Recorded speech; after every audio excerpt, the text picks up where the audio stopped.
அனைவருக்கும் வணக்கம். இன்னைக்கு ரெமிரா டாக்ஸ்ல ஒரு சிறப்பு விருந்தினரை சந்திக்க போறோம். அறிமுகம் பெருசா தேவையில்லை, ஆனாலும் விமன் ஆண்டர்பிரினர்ஸை இந்தியா முழுக்கவே ரொம்ப முனைப்போட உருவாக்கி கொண்டு இருக்கக்கூடிய ஒரு ஆளுமை இன்னைக்கு சந்திக்க போறோம். நான் அவரை காட்டிடுறேன். அதுக்கப்புறமா நம்ம அவரை பத்தி நிறைய விஷயங்கள் பேசி தெரிஞ்சுக்க போறோம். வணக்கம் சார்.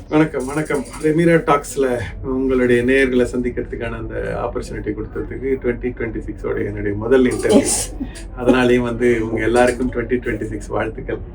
உங்களுக்கும் என்னுடைய பாராட்டுக்கள், வாழ்த்துக்கள். Thank you so much sir.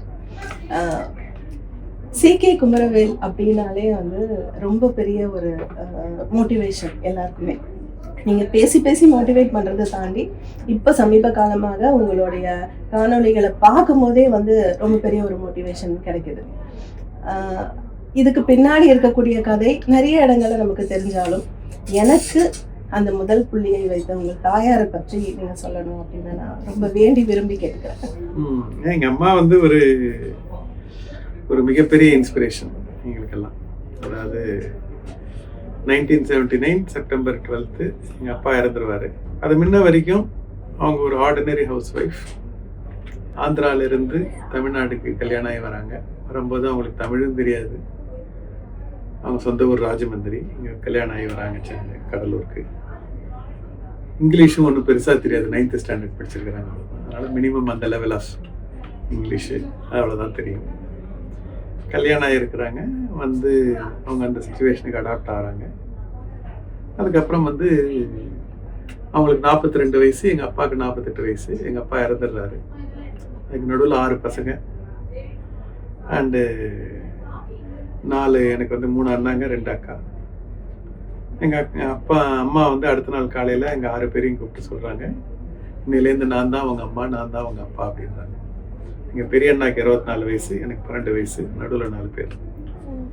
அதாவது எனக்கு all I can understand is, அவங்க என்ன சொல்கிறாங்கன்ற அந்த கிராவிட்டி ஆஃப் சிச்சுவேஷன், அந்த கிராஸ்பே எனக்கு புரியல.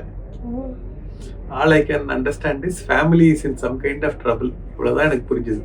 ஆனால் அடுத்த 35 வருஷம் அவங்க வாழ்ந்த வாழ்க்கை தான் எங்களோட வாழ்க்கை. எங்களுக்கு தனியாக 6 பேருக்கும் ஒன்று தனியாக ஒன்றும் எங்களுக்கு விஷன் எங்கள் அப்பாவோட விஷன், வேல்யூ சிஸ்டம் எங்கள் அம்மாவோட வேல்யூ சிஸ்டம். இதுதான் எங்கள் 6 பேருடைய கதை. எங்களுக்குன்னு தனி கதை கிடையாது. ஸோ இதுதான் எங்களுடைய அந்த இது. அப்போ தான் முதல் முறையாக நான் பார்க்குறேன் பவர் ஆஃப் விமன். ஓகே, ஹைப்போதட்டிக்கலி அது எங்கள் அப்பாவோட டெத் இல்லாமல் எங்கள் அம்மாவோட டெத்தாக இருந்துச்சுன்னா எங்கள் அப்பா வெரி லைக்லி இன்னொரு பொண்ணை கல்யாணம் பண்ணியிருப்பாரு. ஆனால் சொசைட்டி அந்த காலத்தில் அதுக்கு ஃபேவரபுளாக அப்படி தான் புஷ் பண்ணியிருக்கோம். உடனே அவங்களுக்கு குழந்தை பிறந்திருக்கலாம், இது வந்திருக்கலாம். அவங்க சித்தி அவங்களோட நம்ம எங்கள் அப்பா பார்த்து எங்களுக்கு கோவம் வந்திருக்கும். இப்படி தான் ஒரு சமுதாயத்தில் ஒரு கட்டமைப்பு இருந்தது. அது இந்த மாதிரி ஆனதுனால எங்கள் அம்மா லீடர்ஷிப் எடுக்கிறாங்க. அவங்களுக்கு அப்போ 2.5 லட்ச ரூபா எங்களுக்கு கடன் இருந்தது, விச் இஸ் ஈக்குவலன்ட் டு 25 கோடி நாள். ஆனால் வி ஹேவ் அசெட் இருந்தது. இன்னவே we are asset rich, cash poor. எங்களுக்கு எப்படி ரீச் பண்ணணும் எப்படின்னு ஒன்று எங்களுக்கு தெரியல, இது பண்ணல. ஆனால் எங்கள் அம்மா அந்த situation, my mom had all reason to cry, feel helpless, blame the world, blame the fate, எல்லாம் அவங்க பண்ணியிருக்க முடியும். இருந்தாலும் அதெல்லாம் பண்ணாமல் அவங்க வாழ்க்கையில் கையில் எடுத்தது தான் எங்களுடைய இது. அப்போ விஸ்வரூபம் எடுக்கிறாங்க. ஓகே, அப்போ தான் power of women first hand பார்க்குறேன். அவங்க விவசாயம் நடத்துனாங்க, அவங்க பாட்டு பாடுவாங்க, டான்ஸ் ஆடுவாங்க, ஸ்கூல் நடத்துனாங்க, பேக்கரி நடத்துனாங்க, டெய்லரிங் யூனிட் நடத்துனாங்க, எல்லாம் பண்ணுவாங்க. என் கண்ணுக்கு எதிர்க்கே she is living a complete life. இது பார்த்தா தான் எங்களுக்கு பவர் ஆஃப் விமனை புரிஞ்சுது எனக்கு. அந்த டைம் எங்களுக்கு எங்கள் அப்பா ஒரு கை மாத்தா ஒரு 25,000 அவங்க ஃப்ரெண்டு கிட்ட கடன் வாங்கியிருந்தாரு, which is equivalent to what you call somewhere 25 லட்ச ரூபா. ஓகே, அது எங்கள் அம்மாவோட அப்பா ஒரு லாயர். அவர்கிட்ட எங்கள் அப்பாவோட ஃப்ரெண்டு பேசுகிறாரு, இந்த மாதிரி 25,000 வாங்கியிருக்காரு சொல்லி நீங்கள் வாங்கி கொடுங்க அப்படின்னு சொல்லிட்டு. எங்கள் தாத்தா லாயர் மூலையை யூஸ் பண்ணி எங்கள் அம்மா கிட்ட மாதிரி சொல்கிறாரு, எனக்கு தெரியாதுன்னு சொல்லிடு, தெரியாதுன்னு சொல்லிட்டு அவங்களால ஒன்றும் பண்ண முடியாது அப்படின்னு சொல்லி எங்கள் தாத்தா எங்கள் அம்மாவுக்கு அட்வைஸ் கொடுக்குறாரு. எங்கள் அம்மா சொல்கிறாங்க, என் கணவர் வாங்கியிருந்தாங்கன்னா அது என் கடன், அதை நான் அவசியம் கொடுப்பேன். நான் கொடுக்கலன்னா என் பசங்க இன்ட்ரெஸ்டோடு பே பண்ணுவாங்க. அதுதான் உலகம், So அதுதான் she took the leadership. ஆமாம், she took the leadership and took this. இதான் நான் பார்த்த அந்த வியந்த ஆளுமை. நான் ரியல் லைஃப்பை பார்க்குறேன். 9 out of 10 toppers in class are girls. 12th ஸ்டாண்டர்டில் 8 டாப்பர்ஸ் ஆர் கேர்ள்ஸ். அதுக்கப்புறம் வந்து காலேஜில் 7. அதுக்கப்புறம் வந்து முயலாம ரேஸ் மாதிரி மாறுது. Women are condition to believe அவங்க வந்து they can only play secondary role, அவங்க பிரைமரி ரோல் எடுக்கக்கூடாது. இது ஒரு சொசைட்டியோட கட்டமைப்பு. அதனால தான் விமனுக்கு தான் வந்து ஹஸ்பண்ட் நேமையோ ஃபாதர் நேமையோ இருக்கும். ஹஸ்பண்டுக்கு ஒன்றும் ஒய்ஃப் நேமை சேர்க்க மாட்டாங்க. ஏன்னா இது வந்து சமுதாயம் வே ஆஃப் டெல்லிங், நீங்கள் வந்து தனியாக ஒன்று நிற்க முடியாது அப்படின்னு சீடு பண்ணுறாங்க. அது விமனும் வந்து நல்லா குடிஞ்சு நல்லா தலையாட்டி வாங்கிக்குதுங்க. ஓகே, அதுக்கப்புறம் கல்யாணம் ஆகுது, 2 குழந்தை பெற்றுக்கிறாங்க. அதுக்கப்புறம் something called theory of missing women நடக்குது. Women will disappear from the world and again they will reappear by 50. அது பார்த்தா உலகம் மாறிட்டு இருக்கும். நான் என்ன பண்ணுறது, என்னால் ஒன்றும் பண்ண முடியாது, ஆஃப்டர் ஆல் விமன் அப்படின்னு சொல்லி most of the women of எங்களுடைய எஸ்டர் ஜென்ரேஷன், எங்கள் ஜென்ரேஷன்லாம் அப்படி போச்சு. லக்கிலி இன்னைக்கு வந்து புது ஜென்ரேஷன் அதுக்கு இடம் கொடுக்காம அவங்க படிச்சுட்டாங்க, வேலைக்கு போயிட்டாங்க. படித்தது மட்டும் பார்த்தா நம்ம ஜென்ரேஷனும் படித்தாங்க, ஆனால் வேலைக்கு போகல. ஹவுஸ் ஒய்ஃப்ன்றதை வேற பெருமையாக வேற சொல்லிக்கினாங்க. அதில் ஒரு பெருமையும் இல்லை. Okay, it is a gross abuse of human potential. Okay, அதனால தான் நான் வந்து என்னுடைய நேச்சுரல்ஸோட மிஷனே ஹவுஸ் ஒய்ஃப் ஃப்ரீ இந்தியான்னு போட்டேன். Not that I don't want women to not to do home domestic chores. என்னை பற்றியும் உமனும் டொமஸ்டிக் சோர் பண்ணணும், மென்னும் டொமஸ்டிக் சோர் பண்ணணும். வெறும் விமன் மட்டும் பண்ணணும் தேவை கிடையாது. வெறும் குழந்தை பெற்றுக்கிற ஒரு வேலை தான் விமன் மட்டும்தான் பண்ண முடியும், மென்னு பண்ண முடியாது. அதனால தான் நான் சொல்ல விமன் ஆர் சுப்பீரியர். பிகாஸ் மென் பண்ணுற எல்லா வேலையும் செய்ய முடியும், ப்ளஸ் குழந்தை பெற்றுக்க முடியும். அதான் ஏர்லியஸ்ட் கவிஞர்கள்லாம் பார்த்தீங்கன்னு சொன்னீங்கன்னா மென்னாக இருப்பாங்களாம். ஷேக்ஸ்பியரு, மில்டனு, அந்த மாதிரியான கவிஞர்கள்லாம் பார்த்தீங்கன்னா மென்னாக இருப்பாங்களாம். ஏன்னா அவங்களுக்கு வந்து சிற்பிகள்லாம் பார்த்தீங்க அப்படின்னா மைக்கேல் ஆஞ்சலோ, லியோனார்டோ டாவின்சி, ஏன்னா அவங்களுக்குள்ள ஒரு இன்ஃபீரியாரிட்டி காம்ப்ளெக்ஸ். விமனால வந்து ஒரிஜினலா ஒரு குழந்தைய பெற்றுக்க முடியும், என்னால முடியாது. அட்லீஸ்ட் நான் வந்து இதுவால ஆட்சி பண்றேன், நான் இந்த படைப்பையாவது பண்றேன் அப்படின்னு பண்ணதுனாலதான் மென்ன வந்து அதை வந்து ரொம்ப இதா பண்ணாங்க அப்படின்னு சொல்லி ஒரு இதுவா சொல்லுவாங்க. பட் தட் பீயிங் தட், என்னை பொறுத்தவரையும் வந்து women can do every thing. Seeing my mother, seeing so many people. என்னை சுற்றி பார்க்குறேன், ஒரு பயங்கர ஸ்மார்ட்டான பொண்ணு, 10ஆம் கிளாஸ்ல பயங்கரமா இருக்கும். வந்து பாட்டு பாடுவா, டான்ஸ் ஆடுவா, கம்ப்யூட்டர் படிப்பா, எக்ஸ்ட்ரா கரிக்குலர், கம்யூனிகேஷனு, ஸ்டார் அப்படிங்களுக்குலாம் அப்படி பார்த்தா அப்படியே அந்த பொண்ணு மேலே ஒரு பெரிய அட்மிரேஷன். அப்புறமா வந்து கல்யாணம் ஆச்சு. கல்யாணம் ஆன உடனே அந்த ஹஸ்பண்டை அவுட் ஷெயின் பண்ணக்கூடாது அப்படின்னு சொல்லி அப்படி கொஞ்சம் டம்மு மாதிரி நடிச்சா. கொஞ்ச நாள் கழிச்சு டம்மாவே ஆயிட்டா. ஹஸ்பண்ட் கொஞ்ச நாள் கழிச்சு நீ டம்முன்னு சொல்லி வேற ஒரு பையன் பொண்ணை கரெக்ட் பண்ணிட்டான். இப்ப யார் மேல தப்பு? நீ குனிய குனிய கொட்டப்படுவாய். Authorities and responsibilities are never given, it is taken. Indian women are not ready to take authorities and responsibility. Housewife அதனாலதான் அவங்க வந்து பெரிய ஒரு மெண்டலா கொத்துக்கிறாங்க. அவங்களுக்கு ரிஸ்க் எடுக்க பயம், ரியல் லைஃபை சந்திக்க பயம், தயக்கம். இந்த பயம் தயக்கம்ல தான் வாழ்க்கை மாடி போயிடும். அது யார் வாழ்க்கையில ஜெயிச்சவங்களாம் அந்த பயம் தயக்கத்தை மாதிரி வந்தவங்களாம் வாழ்க்கையை ஜெயிக்கிறாங்க. அது ஆனால் அந்த எக்ஸாம்பிள் ஃபார் அண்ட் ஃபியூவா இருக்கு. எவ்வளவுதான் நம்ம பேசினாலும் இன்னமும் வந்து பெண்கள் வந்து சைனா வர பெண்கள் வந்து ரொம்ப கம்மி. அங்கங்க 1-2 பேர் தான் தெரியுறாங்க. அந்தந்த கிரீன் ஷூட் இன்னும் பெருசா அது வந்து சமுதாயமா இல்லை, அது மாறணும் அப்படின்றது தான் என்னுடைய இது. அதனாலதான் நான் சொல்றேன், ஃபியூச்சர் இஸ் ஃபீமேல் அப்படின்றதும், விமன் ஆண்டர்பிரினர்ன்றதும், ஃபினான்ஷியல் இம்பார்ட்டன்ஸ் ஃபார் விமனும், money and hands of the good people will build a great country. Money and power in the hands of bad people will destroy a good country. அதை மாற்றி money and power in the hands of women will build a great home and great country. Money and power in the hands of men will destroy home and destroy a good country. இதுதான் நம்ம கண்ணு முன்னாடி நடக்கிறத பார்த்துட்டு. இப்போ ஒரு அதாவது என்னோட அடுத்த கேள்விக்கும் உங்ககிட்ட இதுலயே பதில் வந்துருச்சு. நான் வந்து அந்த ஹவுஸ் ஒய்ஃப் பத்தி தான் உங்ககிட்ட நான் கேட்க வந்தேன். அடுத்தபடியாக வந்து இந்த பியூட்டி சலூன் அப்படிங்கிற இதை வந்துட்டு ஒரு ஃப்யூச்சர் எஜுகேஷன், இப்போ இதுவே வந்து ஒரு எஜுகேஷன் இதுக்குள்ள ஒரு சீரியஸாக எடுக்கக்கூடாது. இப்போ இது வந்து ஒரு கோர்ஸாக தனியாக கிடைக்கிறது, எங்கே போனாலுமே கிடைக்குது. ஆனால் அது இல்லாமல் இது ஒரு காலேஜ்லேயே இது ஏன் ஒரு டிபார்ட்மெண்ட்டாகவே இருக்கக்கூடாது? இப்ப எல்லாம் ஆரம்பிச்சிருக்காங்க அங்கங்க. ஒரு காலத்துல வந்து ஆட்டோ ஓட்டுறதுக்கு வந்து தனி கிளாஸ் கிடையாது. ஆட்டோக்காரன் கூட சேர்ந்து ஆட்டோ ஓட்ட கத்துக்குவாங்க. அவன் எப்படி காலை போடுவான், கையை கூட காமிக்க மாட்டான். அவன் கூட கத்துக்கிறவனும் காலை தான் போடுவான். அதே மாதிரிதான் பியூட்டிஷியனு, பார்பர் தொழில். ஒரு பார்பரோட கூட சேர்ந்து தான் கத்துக்குவாங்க தவிர, ஒரு பியூட்டிஷியன் கடையில வந்து கத்துக்குவாங்க தவிர அதுக்குன்னு தனியா கோர்ஸ் கிடையாது. இப்படிதான் காலகட்டம் இருந்தது. Thanks to the new revolution உங்களுக்கு வந்து இது வந்து இன்னைக்கு வந்து மதிக்க தர. ஒரு காலத்துல ஒரு ஜாதியை சேர்ந்தவர்கள் மட்டும் தான் இப்படி இருந்து ஜாதி ஹையரார்க்கில ரொம்ப கீழே இருந்தது. இன்னைக்கு அங்க இருந்து மேல வந்துருச்சு. ஏன்னா அதை லைஃப் ஸ்டைல் பிஸ்னஸ் ஆர்கனைஸ் பண்ணி பணம் இருக்கு அப்படின்னு தெரிய வச்சுட்டோம். அதனால வந்து நிறைய மற்ற எல்லாரும் வந்து வர ஆரம்பிச்சிட்டாங்க. எங்க அம்மாவே நான் முதல்ல சலூன் ஆரம்பிக்கும் போது, நீ எல்லாம் ஆரம்பிக்க கூடாது, இது படிச்சவர்கள் செய்யறதில்ல, இது நல்ல குடும்பத்திலிருந்து வந்தவர்கள் செய்யற தொழில் இல்லை, இப்படி வந்து இது பண்ணாங்க. 15 வருஷம் கழிச்சு எங்க அம்மாவே என்னுடைய பிரான்ச்சைசி வாங்கினாங்க. அதனால அதான் change. Salon industry can be told before naturals and after naturals. Yes. Before naturals அது ஒரு taboo activity, ஒரு சின்ன ஆக்டிவிட்டி, ஒரு மாதிரி அது ஒரு நாட் டச்சபிள். ஆஃப்டர் நேச்சுரல்ஸ் வந்து அது லைஃப் ஸ்டைல் இண்டஸ்ட்ரி, ஒரு growth இண்டஸ்ட்ரி, எல்லாரும் சேர்ந்து கலக்கலாம்ன்ற இண்டஸ்ட்ரி. அதுதான் நாங்கள் பண்ண மிகப்பெரிய கான்ட்ரிபியூஷன். ஓகே. ஸோ அதனால வந்து உங்களுக்கு வந்து என்னைக்கு நம்ம வந்து அதை ஃபினான்ஷியலி அதை வந்து வயபிள் ஆக்கி அதை ஆர்கனைஸ் பண்ணி அன்ஆர்கனைஸ் பிஸ்னஸ் ஆர்கனைஸ் பண்ணி எல்லாரும் சேரலாம் அப்படின்றத ஆக்கணும்னா இதோட விளைவு தான் இன்னைக்கு இந்த இண்டஸ்ட்ரி இந்த லெவலில் இருக்குது. ஓகே. இப்போ வந்து இதுக்கான எஜுகேஷன் வந்து ஒரு எங்கேயோ ஒரு இடத்துல ஒரு லிமிட்டைஸ்டாக ஃபீல் ஆகுது. அது கரெக்டுங்களா இல்லைனா இல்லை இது எல்லா இடத்துலையும் இன்னும் கூட டெவலப் ஆகிறதுக்கான? இல்லை, இன்னைக்கே வந்து உங்களுக்கு வந்து பிரைடல் மேக்கப்பு, நெயில் ஆர்ட்டு, சில ஆர்டிஸ்டிக் ஒர்க் அதெல்லாம் வந்து எல்லாரும் வர ஆரம்பிச்சிட்டாங்க. அப்படி வெறும் ஹேர் ட்ரெஸ்ஸிங்கு, பியூட்டிஷியனு, பெடிக்யூர் பண்றது, மேனிக்யூர் பண்றது இன்னும் வந்து மெயின் ஸ்ட்ரீம் வரத்துக்கு தயங்குறாங்க. ஒரு எக்கனாமிக்கலி கொஞ்சம் அது தேவை இருக்கிறவங்க மட்டும்தான் வராங்க. அது பிடிச்சி வரவங்க கம்மி. பேஷனா என்னைக்கு வந்து வர ஆரம்பிக்கிறாங்களோ அன்னைக்கு தான் அந்த இண்டஸ்ட்ரியோட அந்த டேபு உடையும். அது வரதுக்கான கொஞ்சம் கால அது அந்த டைரக்ஷன்ல இருக்கிறோம். ஸ்பீடு இன்னும் வரல.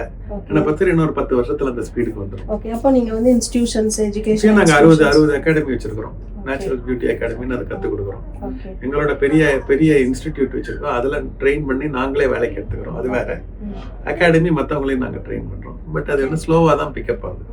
ஏன்னா சமுதாயத்து நடுவில் அந்த சேஞ்ச் வந்து கொஞ்சம் கொஞ்சமாக தான் வரும். Indians needs to be nudged before they budge. அந்த நட்ஜ் பண்ணுற வேலையை பண்ணிட்டு இருக்கிறோம். அது ஒரு பெருசாக வந்து ஃபினான்ஷியலாக அதை பார்க்கக்கூடாது.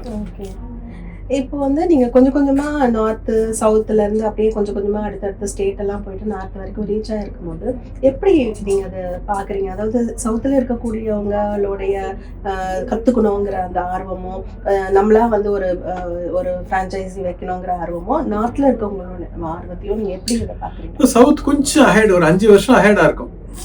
அதனால நார்த் ஒன்றும் பிகின்ல இருக்குன்னு சொல்லிட முடியாது. அவங்க வரமாட்டாங்கன்னு சொல்ல முடியாது.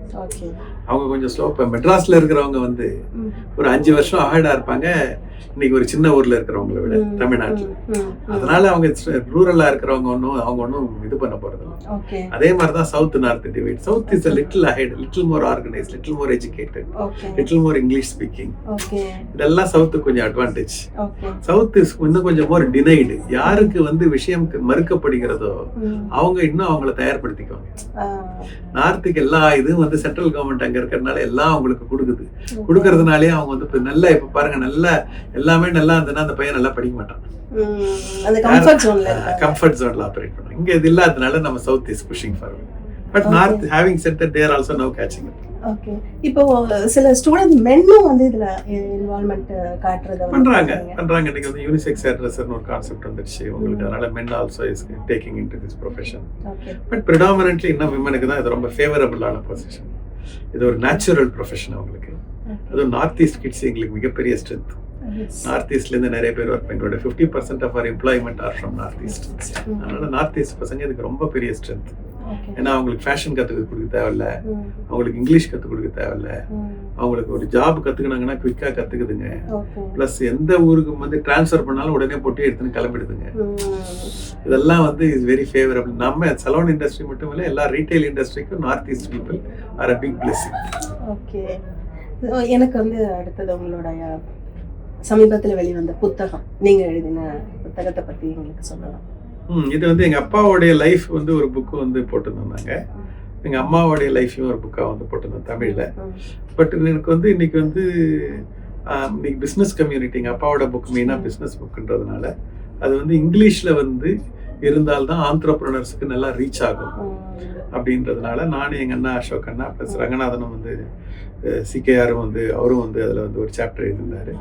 எல்லாம் போட்டு நாங்கள் எங்கள் அப்பாவுடைய பிஸ்னஸ் அவருடைய டாக்டிக்ஸ்லேருந்து என்ன கற்றுக்கிட்டோம், lessons learnt from my father, அதுதான் ரொம்ப முக்கியம். மோர் தென் அவர் இந்த ஊரில் பிறந்தாரு, இப்படி இருந்தாரு, இங்கே இப்படி இருந்தாரு, அப்படி அதெல்லாம் வந்து is of no use. What is useful for people is எப்படி அந்த ஆள் வந்து ஒரு பிரச்சனையை எப்படி ஆப்பர்ச்சுனிட்டியாக கன்வெர்ட் பண்ணாரு, அன்றைக்கி எவ்வளோ சேலஞ்ச் அவர் ஃபேஸ் பண்ணாரு, அவரோட ப்ளஸ் என்ன, அவரோட மைனஸ் என்ன, இதுதான் வந்து மக்களுக்கு போய் ரீச் ஆனாதான் அதான் நல்லதுன்றதுனால அந்த புக் போட்டோம். அதாவது வந்து அப்பா கிட்ட வந்து நான் ரசிச்ச விஷயம் என்னன்னா, ஒரு உலகமே ஒரு பின்னாடி வந்து ஐயோ கிடைக்காதான்னு நினைக்கிற ஒரு விஷயத்த வந்து ஒரு குடிசையா இருந்தாலும் எங்க ஒரு சின்ன சின்ன வீட்லயும் வந்து கையில வந்து அந்த ஷாம்பு பாக்கெட் வந்து கொடுத்தது. So he is the pioneer of அந்த சிக் ஷாம்பு. அதை வந்து நீங்க எப்படி அதை நீங்க ஒரு தடவை வந்து ஒரு இன்டர்வியூல சொல்லியும் நான் கேட்டிருக்கேன். அதுக்கான ஒரு உரிமையை வந்து அவர் எடுத்துக்க விரும்பல, அவர் வந்து காப்புரிமை எடுத்துக்கவே விரும்பல. எஸ், அப்போ அது ரொம்ப எனக்கு வந்து இன்ஸ்பைரிங்கா இருந்தது. அது எடுத்திருந்தாக்கா வந்து உங்க குடும்பம் வந்து வேற லெவல்ல எங்கேயோ ஒரு இடத்துல போய் ரீச் ஆயிருந்தாலும் கூட இந்த உலகமயமான ஒரு விஷயத்த வந்து செய்யறது அப்படிங்கிறது எந்த எதிர்பார்ப்பும் இல்லாம அது ஒரு வேளை இந்த ஃபேமிலியோடைய பெரிய சக்சஸ்க்கு ஒன் ஆஃப் த ரீசன் மாதிரி. அலெக்சாண்டர் தி கிரேட் அவர் வந்து இறக்கும் போது உலகத்துக்கு 3 இன்ஸ்ட்ரக்ஷன் கொடுத்துட்டு போனார். அவர் சொன்னாரா, நான் என்னை ட்ரீட் பண்ண எல்லா டாக்டரையும் என்னுடைய பாடியை தூக்க சொல்லுங்க ஃபைனல் ஜேர்னியில். Let the whole world know even the best of the doctor cannot save Alexander the Great. அப்புறம் நான் சம்பாரிச்ச எல்லா பொருளையும் என்னுடைய ஃபைனல் ஜேர்னியில் கீழே ரோட்டில் போடுங்க. Let the whole world know Alexander எடுத்துன்னு போக முடியாது, என்னுடைய 2 கையும் பாடி இதுக்கு பாக்ஸுக்கு வெளியே வைங்க. Let the whole world know even Alexander the Great died empty. நம்ம எல்லாம் ஒரு நாள் we are going to die empty. அந்த டை எம்டி பண்ணும்போது நம்ம எவ்வளோ சம்பாதிச்சோம், எவ்வளோ வந்து 7வது ஜென்ரேஷன் கொடுக்கறத பற்றி நம்ம கவலைப்படுறோம் தவிர பக்கத்து வீட்டுக்காரனுக்கு என்ன கொடுக்குறோன்றதை பற்றி கவலைப்படல. இது ரொம்ப தவறான அணுகுமுறை. ஸோ அது வந்து ஒன்று. 2வது, எங்கள் அப்பா is inspired by Henry Ford. Henry Ford தான் வந்து இந்த கார் அசம்பிளி லைனில் கார், அதுக்கு முன்ன காரை வந்து கஸ்டம் மேடு கார். உங்களுக்கு ஒரு கார் ஆர்டர் பண்ணிங்கன்னா அது உங்களுக்காக தயாரிக்கப்படும். நான் ஒரு கார் ஆர்டர் பண்ணால் எனக்காக தயாரிக்கப்படும். அவர் தான் அந்த அசம்பிளி லைனில் அந்த காரை தயாரித்தார். ஒரே மாதிரி எல்லா காரும் வரும், நீங்களும் அந்த காரை வாங்கலாம், நானும் அந்த காரை வாங்கலாம். அதான் அவருடைய கண்டுபிடிப்பு. அது வந்து அவர் வந்து அந்த மீட் ப்ராசஸிங் யூனிட்டை பார்த்து இன்ஸ்பயர் ஆனார். மீட்டில் என்ன பண்ணுவாங்களா, ஒரு மாடை போடுவாங்க, இல்லை ஒரு பன்னியை போடுவாங்க, இல்லை ஒரு ஆடை போடுவாங்க. அது ஒன்றுன்னா கட் ஆகும். இப்படி பார்ப்போம். கடைசியாக வந்து இது வந்து எலும்பு, இது வந்து இந்த சதை, இது வந்து இது ஒரு பார்ட்டாக வந்து இதாகி டிஃப்ரெண்ட்டாக போகும். இப்படி பார்க்குறாரு. ஆனால் அவரோட மூளை எப்படி வேலை செய்து பாருங்க. ஒன்றா போகிறது எப்படி அங்கே தனித்தனியாக நிறைய விஷயமா ஆகுதோ, ஏன் தனித்தனியாக நிறையா போட்டு ஏன் அங்கே போய் ஒன்றா ஆகக்கூடாது? அதான் மாற்றி யோசிக்கிறது. அதை மாற்றி யோசிக்கிறது தான் கார். அதுதான் அசம்பிளி லைன் ப்ரொடக்ஷன். எல்லாருமே அஃபோர்ட் பண்ண முடியும். அதுதான் அவர் பண்றாரு. அதான் அவர் யோசிக்கிறார். கார் அந்த காலத்துல கஸ்டம் மேடு கார் ஒரு சில வெறும் கனவான்கள் மட்டும் உபயோகிக்கும் பொருளா இருந்தது. எல்லாருக்கும் ரீச் ஆகணும்னு அவர் பண்ணதுதான் அந்த அசம்பிளி லைன் கார் ப்ரொடக்ஷன். அதோட இன்ஸ்பிரேஷன் தான் எங்க அப்பா பாக்குறாரு. எல்லாருக்கும் ஷாம்பு போகணும், இந்த ஷாம்பு உடையிற ஷாம்பு பாக்குறாரு.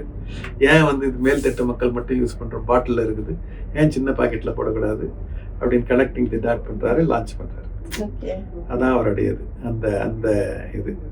அப்போ வந்து அவர் பேட்டன் பண்ணாது ரொம்ப நல்ல விஷயம். சொன்ன மாதிரி அவர் பேட்டன் பண்ணியிருந்தா CK family would have benefited, world would have lost. ஆண்டர்பிரினர்ஷிப் பணம் சம்பாதிக்காத மட்டும் தயவு செஞ்சு வந்துடாதீங்க. Positively impact the world. பண்றதுக்கான ஆப்பர்ச்சுனிட்டி. அப்படிதான் எங்க அப்பா வந்து கற்றுக் கொடுத்தாரு. ஃபைனலாக ஒன்று லா ஆஃப் அட்ராக்ஷன் பற்றி நீங்கள் நிறைய சொல்லியிருக்கீங்க. நீங்கள் வேணும்னு கேளுங்க பணம் கிடைக்கும் அப்படின்னு. அது வந்து ரெமிரா டாக்ஸ் நேயர்களுக்கு ரொம்ப உபயோகமாக இருக்கும். அதை சொல்லணும். உங்களுக்கு என்ன வேணும்னாலும் நீங்கள் வந்து ட்ரீம் பிலீவ் அச்சீவ். உங்களுக்கு என்ன வேணுமோ பெருசாக கனவு காணுங்க. காண்றது கனவு, அதில் என்ன பிச்சைக்காரத்தனம். பெரிய கனவை காணணும். இந்தியாவில் நிறைய பேர் பண்ற தப்பு பெரிய கனவு காண்றது இல்லை. கனவு பெருசாக காணணும். ரெண்டாவது பிலீவ் பண்ணணும். கனவு யார் வேணா காணலாம். நம்ம கனா படத்துல ஐஸ்வர்யா ராஜேஷ் சொல்லுவாங்கல்ல, யார் வேணா ஆசைப்படலாம், உனக்கு அடம் பிடிக்க தெரியுமா? இந்த பிலீவ், இந்த பிலீவ்ன்றது தான் அடம் பிடிக்கிறது.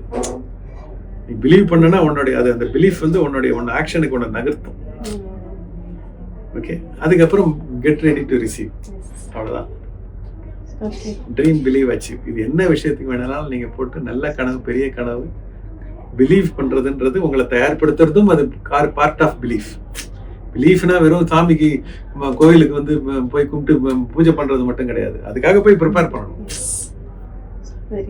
ஓகே, சாமிக்கு போய் தேங்காய் உடைக்கிறதுனால நீ எக்ஸாம்ல எழுத போறது இல்லை. எக்ஸாமுக்கெல்லாம் படிச்சுட்டு நீ போய் தேங்காய் உடைச்சா பரவாயில்ல. நீ வெறும் வந்து நம்ம ஆளுங்க என்ன பண்றாங்க, அந்த சாமி கூட பாட்டர் பண்ணிட்டாங்க. சாமி வந்து நம்ம வேலை செய்வாருன்ட்டு அவர் ஒன்றும் ஒரு வேலையும் செய்ய மாட்டார். இது வெரி நியூட்ரல் பர்சன். அவர் ஒரு சூரியன் மாதிரி எல்லாருக்கும் லைட் கொடுப்பாரு. நீ அந்த லைட்டை ரிசீவ் பண்ணி நீ லேசர் ஆக்க தெரியுதா உனக்கு? அது உன் திறமை. அது நீ பண்ணாதான் உனக்கு சூரியன் உனக்கு help. Well set sir. So இன்னைக்கு ரெமிரா டாக்ஸ்ல வந்துட்டு இந்த வருஷத்துடைய முதல் துவக்கமே ரொம்ப அருமையான ஒளிமயமான துவக்கமா இருந்ததா நான் பாக்குறேன். Thank you so much for being here with Remira talks. Thank you.